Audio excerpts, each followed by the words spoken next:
Blessings and welcome to Proverbs 7. And today we are reading about another warning regarding the immortal women. Follow my advice, my son. Always treasure my commands. Obey my commands and live. Guard my instructions as you guard your own eyes. Tie them on your fingers as a reminder. Write them deep within your heart. Love wisdom like a sister. Make insight a beloved member of your family. Let them protect you from an affair with an immortal woman, from listening to the flattery of a promiscuous woman. While I was at the window of my house, looking through the curtain, I saw some naive young men, and one in particular who lacked common sense. He was crossing the street near the house of an immortal woman, strolling down the path by her house. It was at twilight in the evening, as deep darkness fell. The woman approached him, seductively dressed and sly of heart. She was the brash, rebellious type, never content to stay at home. She is often in the streets and markets, soliciting at every corner.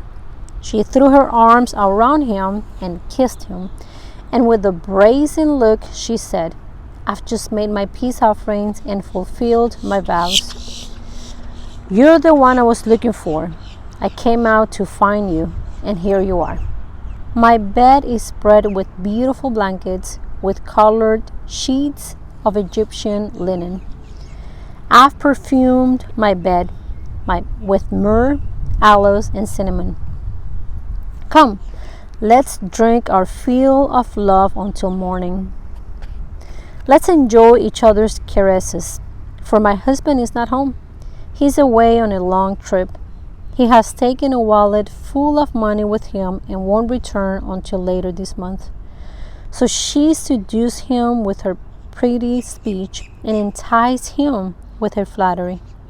He followed her at once, like an ox going to the slaughter. He was like a stag caught in a trap, awaiting the arrow that will pierce its heart. He was like a bird flying into a snare, little knowing it will cost him his life. So listen to me, my sons, and pay attention to my words. Don't let your hearts stray away toward her. Don't wander down her wayward path, for she has been the ruin of many. Many men have been her victims. Her house is the road to the grave. Her bedroom is the den of death. Thank you, Jesus, for your word. As I was studying this last night, because I studied it the night before, and I make my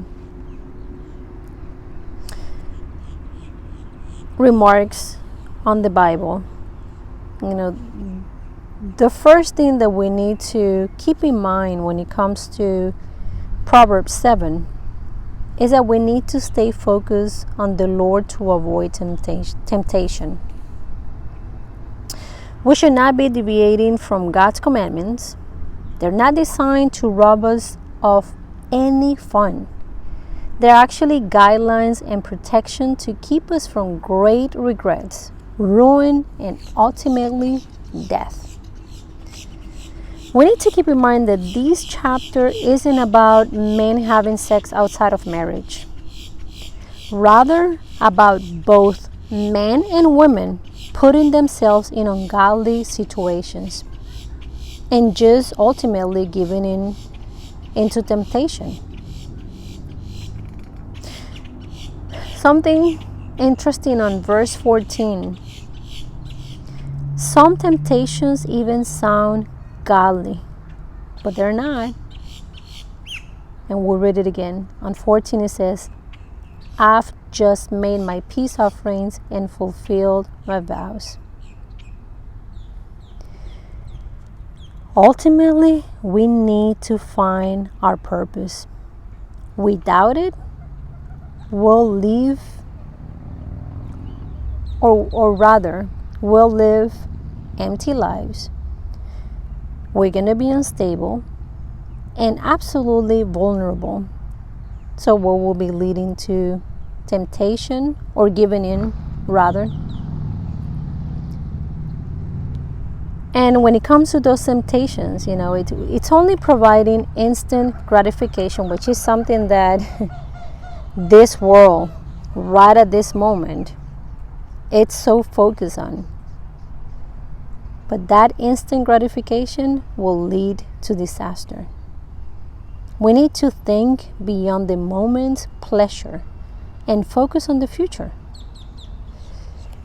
Something that I found, and this is a quote: today's thrill may lead to tomorrow's ruin.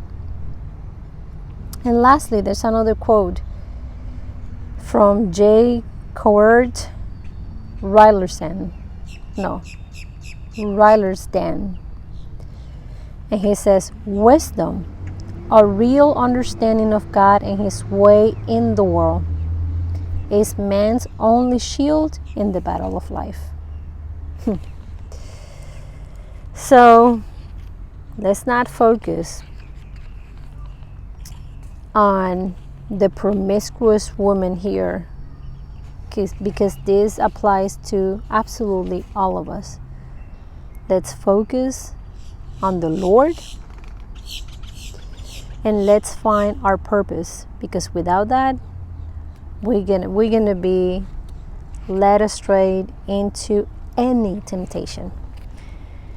So I will see you tomorrow. God bless you. Have an amazing day.